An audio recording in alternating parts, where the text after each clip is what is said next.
Hello, Void Dwellers. With the recent release of the fourth and excellent title in this franchise, I thought it would be interesting to talk about the Life is Strange series of adventure games, which I love. To those who don't know, those games are kind of a crossover between a murder mystery, teenage drama, and a classic point-and-click adventure game from the 90s, but with a modern twist. In each game we see a protagonist with some supernatural ability, having to deal with life's difficulties, injustices, and usually some kind of an antagonist and a mystery to solve. Except for the second one, which doesn't have that aspect and plays out more like a long supernatural drama. I like these games because they manage to combine good storytelling, terrific adventure game mechanics, and a bit of politics and philosophy in a way that, for the most part, doesn't feel forced. In the original game, we play as Max Caulfield, a high school senior who witnesses her childhood friend being murdered and discovers that she has the ability to rewind time and redo certain choices. Who amongst us hasn't fantasized about that power, right? So there you go, now you have it.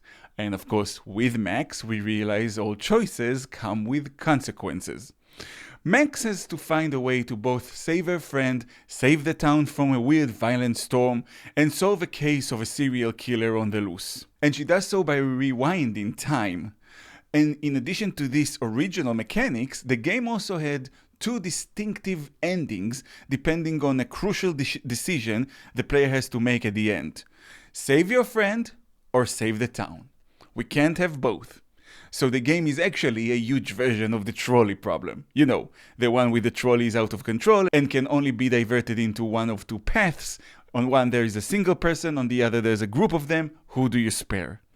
And the game doesn't give you an answer. There's no right or wrong ending here. You either sacrifice your friend and the town lives, or you and your friend go on and the town is destroyed with everything that comes with that. And I love that they made the ending in such a way that it can start philosophical debates between players, and it did. To me, someone who believes that kids need to learn how to think rather than what to think, this is a terrific example of how to achieve that through entertainment. I also loved the sensitivity they gave the characters, the diversity of characters you come across, which mirrors the diversity in real life. Some people are more reasonable than others. Some people are more prone to kindness than others. And sometimes the bully is guilty of his crimes, but he is not just evil because he is the result of abuse and the conditions in which he was brought up.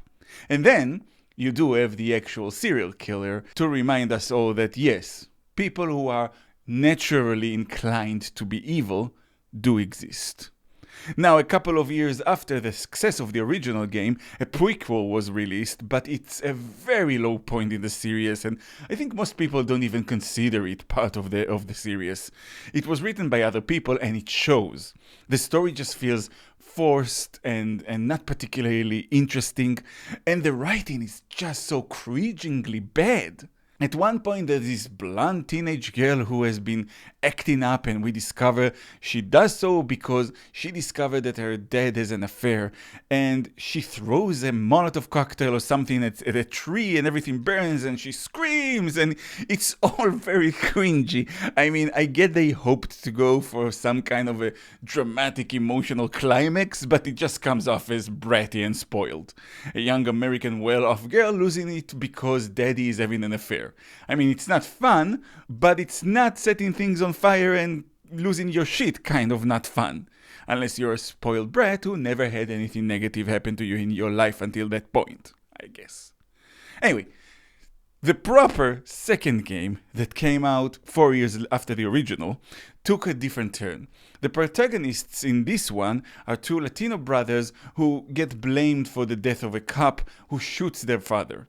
The younger brother is discovered to have the powers of telekinesis and accidentally throws a car at the killer cop in an explosion of fear and anger. So the older brother takes his younger one with him, and the two travel across the country in an attempt to get to Mexico and evade the law. The story is much more political than the first one, and it has no big mystery attached to it. It's basically just these two brothers trying to survive. This one, though, grabbed me intensely. and I probably replayed it more than any other game in the series. It's not just because I love the characters, both the protagonists and the ones they meet throughout their adventure.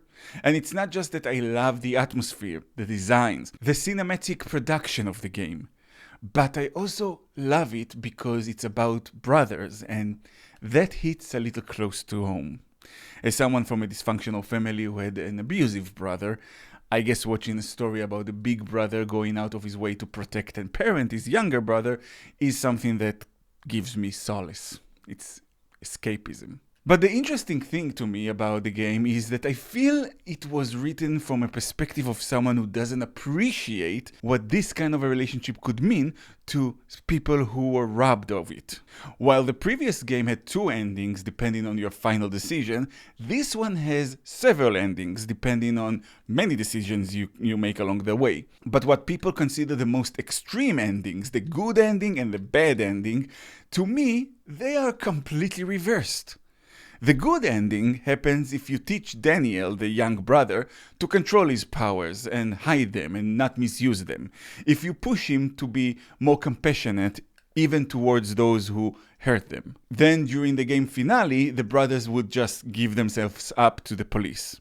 Sean, the big brother, is imprisoned for 10 or 15 years, I don't remember, but for a good chunk of time, and for nothing, mind you, for crimes he did not commit and for really just looking out for his little brother.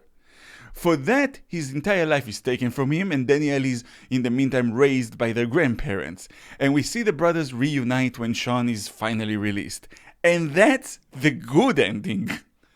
The bad ending happens if you teach Daniel to use his powers, to dominate, to be callous about hurting the people who hurt them, to defend himself.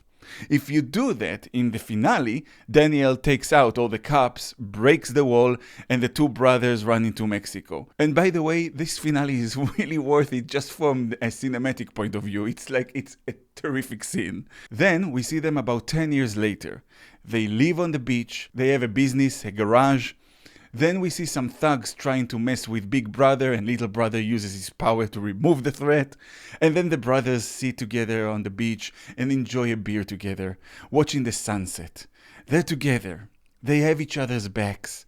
They are free. They have a life. How is that a bad ending?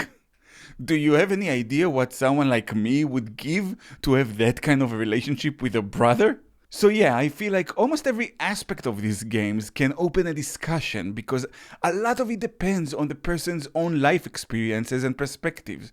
And that's beautiful. That's awesome. And that's what I love about them. You get to learn, no matter who you are. I'll give you another example. Like I said, these games have a way of being political without being too much in your face. Again, with the second one being the odd one. It has some very in-your-face politics. Hell, the premise is a Latino father being gunned down by a white cop. I mean, it's right there. But most of the time, the writers manage to just take the player by the hand and make them see other people's perspective. And that may come off as preachy sometimes, or it may create a kind of a conflict with the player. But it's not. And I'll tell you what I mean. In the new game, there's a point where a detective suspects our black friend of something and offers us his card in case we remember anything. Now, if you take it, your friend will be upset with you. Now, I was completely dumbstruck by that. Even though in an earlier dialogue, the friend did express the fact that he felt like he was the immediate suspect throughout his life because of his skin color, and that's a real experience black people unfortunately have. But I didn't take the cop's card with any thought of race on my mind. I took it because I know these games and I figured, there might be a time in the future where we are close to the murderer and we might need backup. And having that cop's card seems to me like a good precaution to have. But the game doesn't let you explain that, of course. You just look like a douche who sided with the cops over your black friend. And that feels really unfair. But in a way, it's interesting to experience that. How many things are like that in real life? I mean, I'm looking at it from a very wide perspective. It's very possible that many black people in that same scene would be like, hell no, don't take that card, stand by your friend. And if I told them that we might need backup in the future, they might say, well, black people don't rely on backup from the police since we are the first to get shot whenever things go south. So, were they right as preachy? Or was I looking at things from a very white privileged angle? And again, that's what I love about these games. Even if you're annoyed, it's a good annoyed. If you have an open mind and an open heart, you get to experience a point of view you might not experienced. And maybe my explaining my reasoning in this video made someone else say, yeah, I never thought you could take the Cups card without it having racial significance in your head. That's what this kind of storytelling is supposed to do. Whether it's TV or movies or video games, it should allow us to get a glimpse of how some people may view the world from a different perspective we simply don't have. And that's what the original meaning of privilege used to mean. It's not supposed to be something judgmental.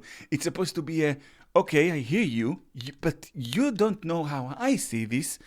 Here, let me explain. And that's what these games do. Now, I wish there were some Jewish characters in those games who maybe can illustrate why, to us, those weekly hate marches and activists on campus actually look like neo-Nazism, or why the blood libel and lies pushed by the media and social media is really hurtful and causing damage and radicalizing people. But I've learned that Jews are not part of this world in the eyes of the progressive left. So, hey, you take the good with the bad, right?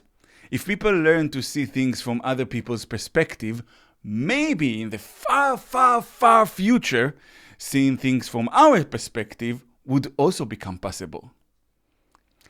One can only hope.